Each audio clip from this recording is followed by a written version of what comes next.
Good morning everyone. In the last class we have seen about Gauss-Jacobi method. So now let us see another indirect method which is called Gauss-Seidel method.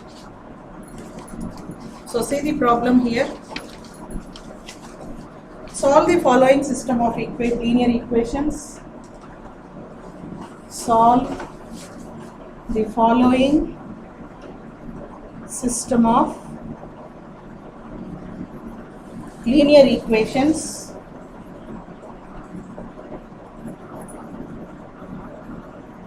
using Gauss-Seidel method. So the next method is Gauss-Seidel method.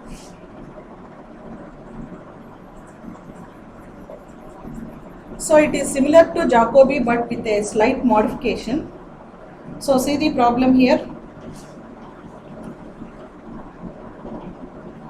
10x plus 2y plus z is equal to 9. 2x plus 20y minus 2z is equal to minus 44. Minus 2x plus 3y plus 10z is equal to 22. So this is the system of equations given for us. So now we have to solve this by Gauss-Seidel method. So here method is mentioned clearly. Gauss-Seidel method. So using Gauss-Seidel method we have to solve. So we have seen Jacobi method. So like Jacobi method, here we have given system of equations. Similar to Jacobi method, we have to see the highest coefficient of the variables. For which we have highest coefficient here? For x. So from first equation I will write, so already we will write given. So this is a solution from the given system of linear equations. From the given system of equations. So we call the first one as first equation, second and third. 1 implies, so from 1 I will be writing x because the highest coefficient of the variables is having for x, that is 10. So x is equal to 1 by 10 into 9 minus 2y minus z. So I will call this as equation 4. Next, from the second equation, the highest coefficient is for y, I will write y. 2 implies y is equal to 1 by 20 into minus 44 minus 2x minus 2z. So I will call this as equation 5. So next we write from the third. See the third equation. From third equation, what is that? We can write highest coefficient is for z. Z is equal to 1 by 10 into 22 minus, bring all other terms to the other side, plus 2x minus 3y. So I will call this as equation 6. Now we have to perform iterations for this given system of equations. So we have written 1, 2, 3 in the form as 4, 5, 6. This is how we have to write for solving either Gauss-Seidel or Jacobi's method. So now as usual we have seen a table for Jacobi. We have taken like this. So here we have iterations and variables. Iteration is 1. The variables here are x, y and z. So first iteration, second iteration, third iteration, fourth iteration. So let us fix ourselves to performing 4 iterations, whether they mentioned or not. If time permits, you can go for 5th and 6th approximations also. So now see the procedure. What is that we have to do? So what are the variables in order to obtain x value? y and z. We don't know y and z initially. So put y and z as 0 in this. So for first approximation, put y is equal to z is equal to 0 in 4, in equation 4. So what is that value? We get x is equal to 9 by 10. So it is 0.9. So now we will note down the value of x as 0.9. Next. Now this is the latest value of x. Now see what are the variables required for finding y value. I need x, I need z. Initially I don't know z, so I will put z is equal to 0, but I know the latest value of x. What is the latest value of x? It is 0.9. So I will write x as 0.9 in equation 5. Therefore, what is y value? Y is equal to 1 by 20 into minus 44 minus 2 into 0.9, because initially we don't know z, z is 0. So if you calculate this, this comes to be minus 2.29. So this is minus 2.29, first approximation of y.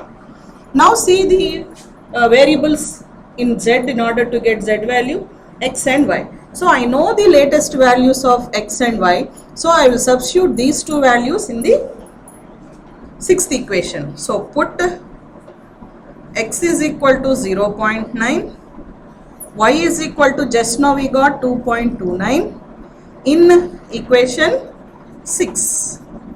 So therefore z is equal to 1 by 10 into 22 plus 2 into x. 2 into x is 0.9 minus 3 into y is minus 2.29.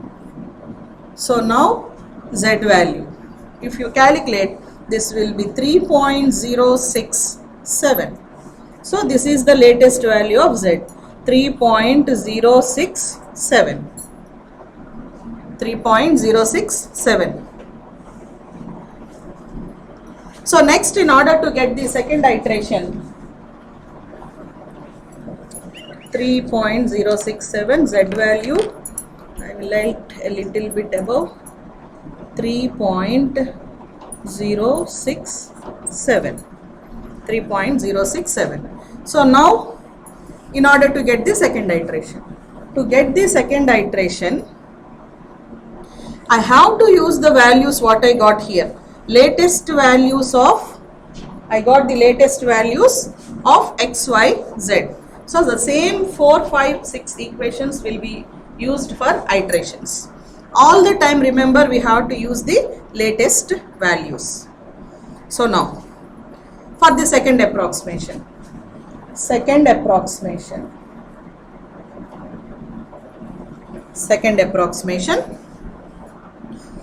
what are the values needed here?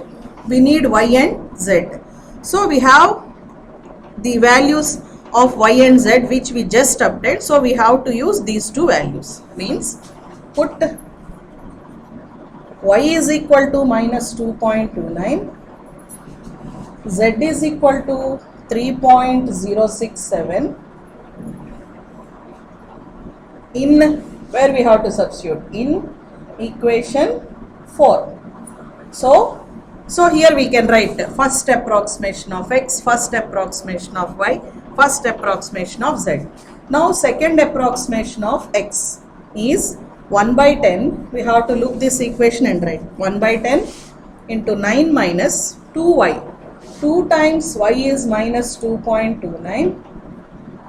What is our z? Minus 3.067. So we have to substitute these two values in this. So then x will be 1.0513. 1.0513. So now this is the latest value of x, 1.0513. Until we get next value of x, we should use this as x value in the iterations. Now, second iteration of y. So what are that we have here? Now we got x value, new value. No more this should be used. Now these are the x, y, z values.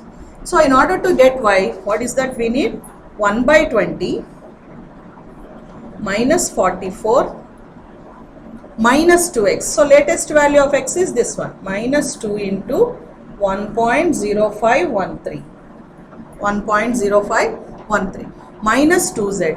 Minus 2z is minus 2 into z value. New value is this one, 3.067. 3.067. So now this is equal to, we get it as minus 1.99843. Minus 1.99843. So minus 1.99843 is the new value of y. So no more we have to use these two values, x and y. We got new values. We have to use these two values in the next iterations. So next, second approximation of z. So what are the values required, x and y? We got new values of x and y. We have to use these two. So second approximation of z is 1 by 10 into 22 plus 2 into x value, 1.0513 z value, y value, minus 3 into minus 1.99843. 99843. So this is equal to, if we calculate, we get 3.00979. So the new value of z is 3.00979. So now similarly we will perform the third iteration, fourth iteration. So in order to perform the third iteration, the latest values of x, y, z are, we have to use these values. The second iteration values, what are the new values we have to use. But when we calculate the remaining y or z, whatever is x new, that we have to use. In order to calculate z, whatever y value new, we have to use that. That is the working rule. So we shall see third approximation. Similarly, see the problem once.